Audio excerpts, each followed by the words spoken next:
This morning we're going to take a look at a new rear shaft from my customer Pete. It's for a build he's doing for one of his customers. It's for a early 70s, late 60s C10, 67 to 72 style. Anyways, slip yoke fitment is once again at the top of the list here, and we'll go through that a little bit and then we'll discuss the shaft. So basically the short shaft turbo 400, short tail housing turbo 400 is in play again, and this is what it showed up with, the homemade configuration, and that is pretty stubby. Since those short tail housing turbo 400s have been on the scene, I don't know, last 10-15 years. I mean, they're basically a truck transmission tail housing that had a fixed yoke, and so they started using them with a slip yoke because apparently all of the long tail housing turbo 400s in the world are gone. So I've been doing kind of like a survey with a bunch of customers that are in this situation.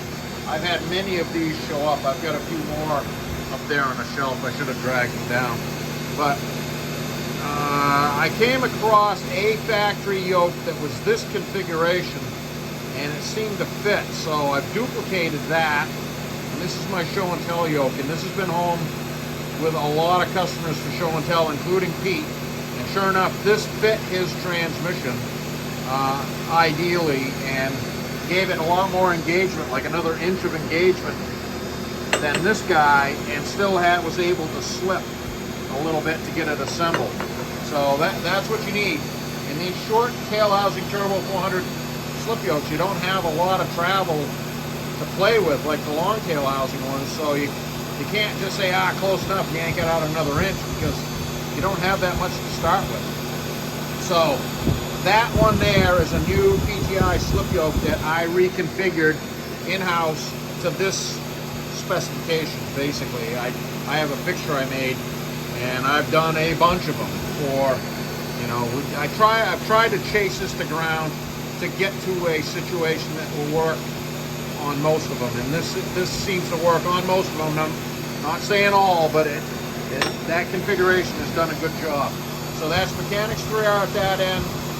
What you can't see hiding inside of there is what I showed you right here. That's the way that one is. I just made it yesterday, configured it yesterday. So this is 57¼ center. Mechanics 3R at that end, 1310 down at the axle end. I also provided him with a new pinion yoke for the GM 10 bolt. It's 3-inch 083 Nyapco tubing, Spicer ends, Spicer 795 snap tight there, 1310 snap tight there. All good stuff, and I can't always say like I'm repeating myself, but I do roll these tubings in a precision set of rollers to take the best piece out of the tubing, out of the stick, and that's ideal. This is Nyapco tubing, and this is very nice straight tubing. It's very nice. That's cruising about 2,900 RPM. Zero at the transmission, dead flat zero, and zero at the rear axle. So we're going to get some paint on this and get it back to Pete.